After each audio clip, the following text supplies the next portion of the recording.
Guess there's just no pleasing some people.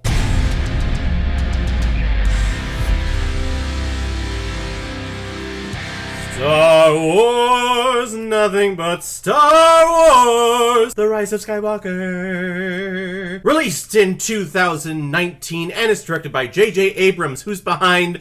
I think he's behind every, sci-fi fanboy's nightmares, actually. If you love Star Trek, he's the reason why it's ruined. Or if you love Star Wars, he's the reason why it's ruined. So, he's the devil. And this film stars Daisy Ridley, Adam Driver, Oscar Isaac, John Boyega, Billy D. Williams, and the late but great Carrie Fisher. And welcome to 2020. 2019 is over with. We had some great highs, we had some terrible lows, and now we're restarting. It's a refresh, and I wanted to start off 2020 with probably the most talked about movie of 2019. If it wasn't the Joker, it was Star Wars: The Rise of Skywalker. People either loved it or they hated it. There was no in between. And whether you liked it or you hated it, everyone felt the need to voice their opinion about it and tell everyone else why they're so wrong. Which I guess I'm going to be doing here for the next couple of minutes or so. But before we get started, just before this movie came out last year, I released my ranking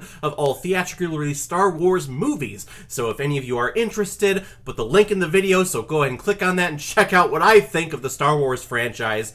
And maybe by the end of this, I'll let you know where this falls into that list. It's been some time since the end results of The Last Jedi, and Kylo Ren / Ben Solo is on a tear to find the newly resurrected Emperor Palpatine. Or maybe he just never died. We don't know. And Palpatine is looking to resurrect the Final Order. Basically, he has a whole army of Star Destroyers that he's going to ship out to all planets to blow them up. So now our three heroes, Rey, Finn, and Poe, are on a journey to find their way towards Emperor Palpatine's hidden planet so that they are able to once and for all put an end to the Empire, the First Order, the Final Order, whatever the hell you want to call it. And let me preface this review right now. I loved this movie. And I feel so discredited as a film reviewer, as a critic, because really it seems like the thing to do as critics now is to just bash on this movie. Audiences who are casual fans or fans of Star Wars seem to really like it as well. And I waited till Sunday of opening weekend to go watch this movie. And of course, going online anytime that weekend, everyone was posting their reviews, and the mass majority of reviews that I saw and the criticism that I saw, everyone despises this thing. I was telling my wife on the way to the movie theater, honey, I am sorry if this is bad, but I have to see it. We have to see it. We've been following this journey for so long. We have to see this movie. And Tammy and I are sitting there, and it's a long movie, but we're both looking at each other and looking at the screen, and we're just going, what are people hating about this? Maybe let me preface my journey for Star Wars in the last couple of years. When I came out of the theater for The Last Jedi, I was very, very angry, and I was very disappointed. There were some fantastic things, beautiful things about that movie that I absolutely love. Really anything with Luke Skywalker and Rey, that whole storyline, I love that. Everything else about that movie, I despise. It's pointless. It's a 15-mile-an-hour car chase. We have leaders who are showing up out of nowhere, withholding information, and then we have hot-headed, maleistic figures that are just very, very annoying. Then we have the worst character in all of the Star Wars movies, Rose, who's the love-struck, oh gosh, Finn, I just love ya. We're friends, but I frickin' love ya. And seeing the backlash from that movie, it really made me sour on the whole Star Wars idea, the Star Wars franchise. Because of course, you can love a movie, you can hate it, fine, whatever. At the end of the day, they're just movies. They really mean nothing. It's entertainment, you pop it in. If you love it, fantastic. If you don't, fine, whatever.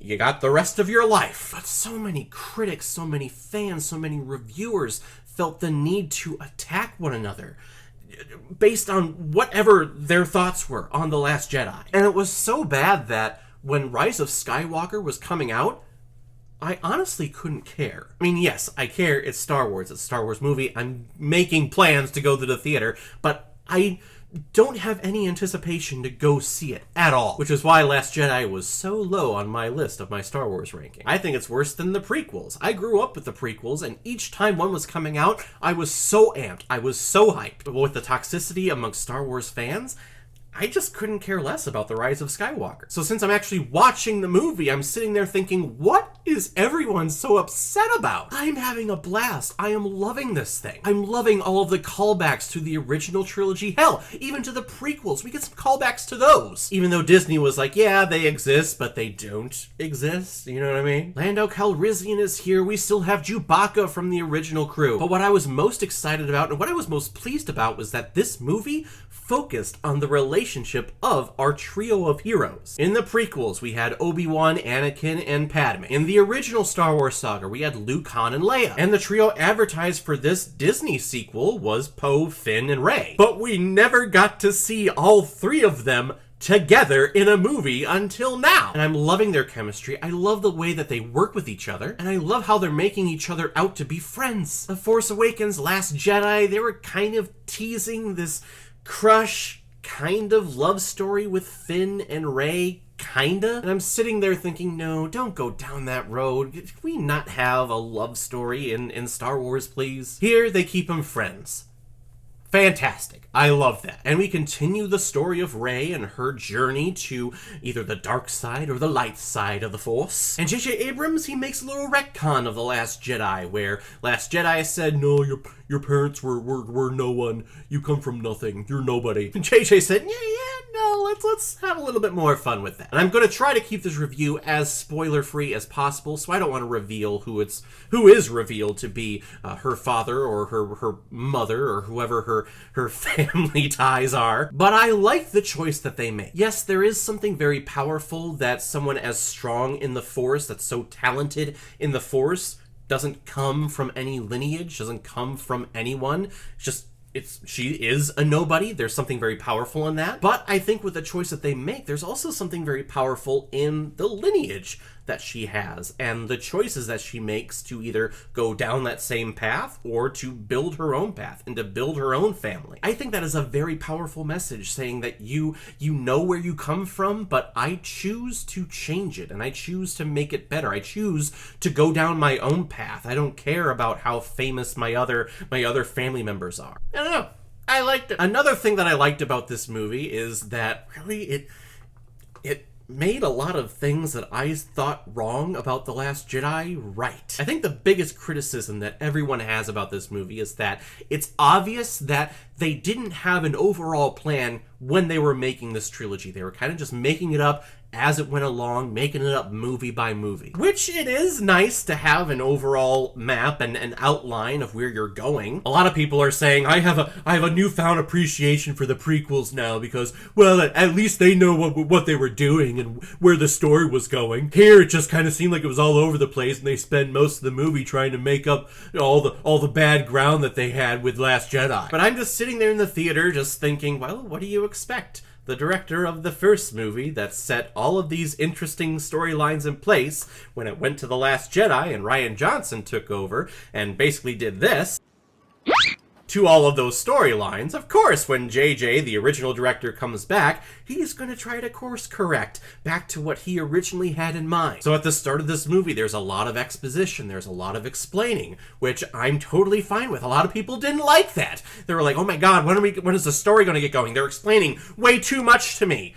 It's called a movie. Have you seen one? I want exposition. Please tell me what's happening. The first part is almost like a treasure hunt, actually. They have to go get this thing that's over on this planet, but then they find out, oh, it's not really there. It's over here, and it's not really a thing. It's actually this thing. And then you have to go over to this planet to get it. It kind of gets a little convoluted, but I'm following it. I'm not confused. I'm not lost in any way, and I don't think anyone in my audience was. Everyone in my audience seemed like they were having a great time. And I like Emperor Palpatine coming back as the big baddie of this movie. I think he was fantastic. I love seeing the actor back in the role. I love his voice. His voice is so iconic. Was that position meant for Snoke? I'm sure it was, but again, Last Jedi basically took that storyline and went, no. So what do you expect? Let's course correct and do this really big baddie who's been here since the beginning. Now it makes sense. He is the Phantom in The Phantom Menace, right?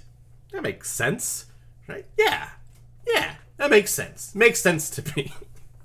Whatever. Unfortunately, I knew that this film was going to be divisive just from the backlash that The Last Jedi got, whether you love it or you hate it. There was just a ton of backlash with that. So, of course, when the final chapter of the sequel trilogy is coming out, you're not going to please everyone. That is going to be impossible. So these artists, these creators, I don't envy the task that they had of creating a story that was cohesive, that showcased all of our brand new characters. That's what I love about this movie. It showcased our main trio. They weren't together at all for The Force Awakens or The Last Jedi. They were all separated. And here, they're all working together, and they're all in a friendship. And God, that's just what I wanted from this trilogy. But I knew this film was going to have backlash no matter what it did. That's why I released my ranking of the Star Wars films released theatrically, episodes 1 through 8, and then a couple of the Star Wars stories in there. I wanted to release that because after this movie comes out, we are not going to get a Star Wars movie for quite some time. They're doing just fine with Disney Plus, with The Mandalorian.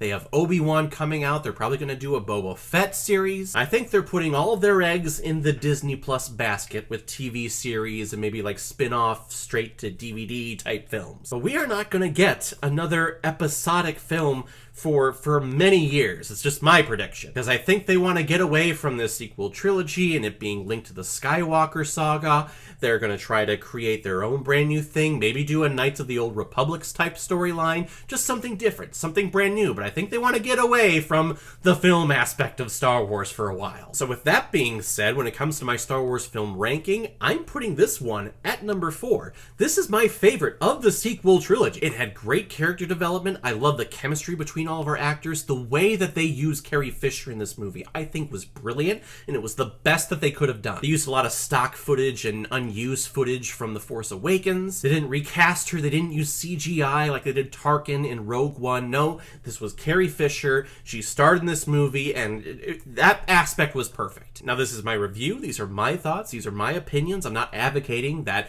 this is the be-all, end-all opinion that everyone should have on Star Wars: The Rise of Skywalker. If you hated the movie, if you think it's the worst thing you've ever seen, that's totally fine. That is your opinion. That's your baggage that you bring to the theater. Totally fine. As long as you can back it up with valid criticism, good for you. But I'm not going to jump on that bandwagon because I enjoyed this thing to death. I'm going to give Star Wars: The Rise of Skywalker 4 out of 5 Blu-rays.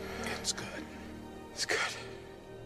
Alright everyone, now comes my favorite part in my videos where I pick which movie I'm going to be watching next. The next one comes as a recommendation from one of my subscribers and one of my friends, someone that I just took a trip to Chicago recently. She recommended Yesterday because she's a big Beatles fan. Another movie that came out in 2019, directed by Danny Boyle, I believe. And over a lot of wine and a lot of gin and tonics, she's pitching this movie to me to review. It's this movie where this guy, he gets into an accident, he wakes up, and the Beatles just never existed. And he's a guitar player. And he's like, what? You've never heard of the Beatles before? What? So he starts singing all the songs, and he starts making all this money, and it's like, whoa. And I love the Beatles.